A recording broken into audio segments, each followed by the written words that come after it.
OpenAI's new Sora video generation model appears to have been at least temporarily leaked on Tuesday, November 26th. So, a group calling themselves the Sora PR Puppets published a project on the AI platform Hugging Face that seemingly provided access to Sora's API.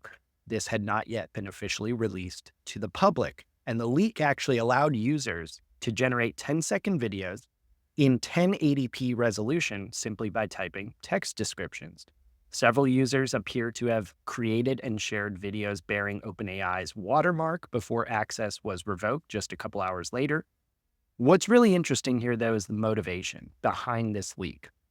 The group kind of released this almost like manifesto, claiming that they acted in protest of OpenAI's treatment of the early testers. These are the red teamers and the creative partners given early access to the API. They allege that OpenAI is pressuring testers to present an overly positive narrative about Sora. They are failing to fairly compensate them for their work, describing it as, quote, unpaid labor for a company that is now valued at $150 billion. OpenAI responded, saying that Sora remains in a research preview phase, and they emphasize that artist participation in the testing is voluntary and comes with free access to the tool, along with support through grants and events. So, Paul, what struck me about this were kind of two big things. First, at least one commentator who we take pretty seriously, Ethan Mollick, said that the leaked videos are, quote, an order of magnitude better than competing tools, with the caveat if we are seeing true representations of what this can do out of the box. And second, it was pretty interesting to me that the motivation here was a moral stand against OpenAI's practices, but they explicitly stated they had no problem with the technology itself. Yeah, so it does seem like it's real, like that the videos we're seeing, the leaks we were seeing are real. The thing I find interesting is, so Sora was introduced in February 2024. So we're coming up on almost a year since they first previewed this, and they released a technical report at that time.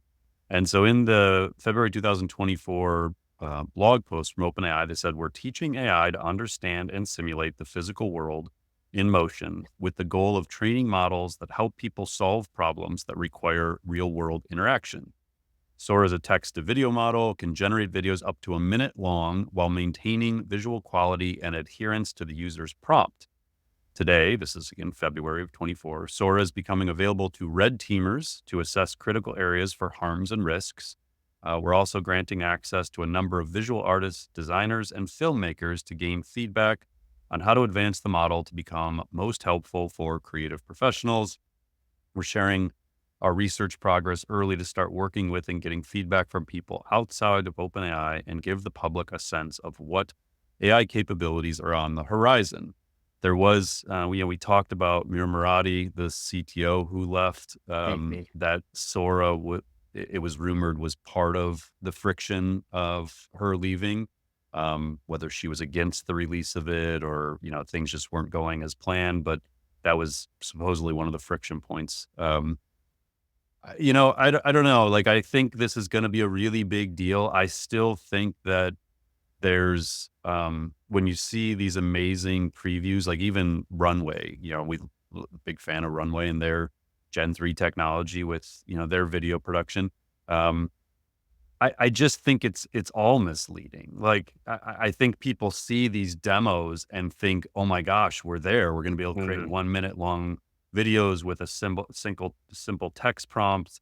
But it's just not where the tech seems to be. Like, there's just a lot of barriers to this working and consistently generating those kinds of outputs. Like, even for me, when I go in and play around with Runway and see where it's at, I'll put a prompt in and it's like a useless output. Like, it looks impressive for 2 seconds, and then the other 7, it's like, well, we can't do anything with that. And so it's like, it's not very controllable yet. I think you have to still have deep expertise in probably video production to get value from these tools, or you have to spend a whole bunch of time working with them. I don't know that Sora in 2025 or maybe still in 24 is going to have its ChatGPT moment where it just works and you put in a prompt and you do get 10 seconds of incredible quality. Because honestly, for me, like, I feel like even their image generation tool isn't quite doing that yet, Mm. and video is so much harder than image. So, I don't know, I'll be really fascinated to see ho what kind of progress is made. Google's working on the same kinda technology, Stability AI is working on this kinda technology, so a lot of people are working on text to video. Meta is doing it. And I think 2025, we're gonna see some advancements, but I just don't think we're gonna see, like, all of a sudden anyone can create a 60-second video in high definition that maintains consistency from frame to frame for 60 seconds. I don't think we're there yet from a technological perspective.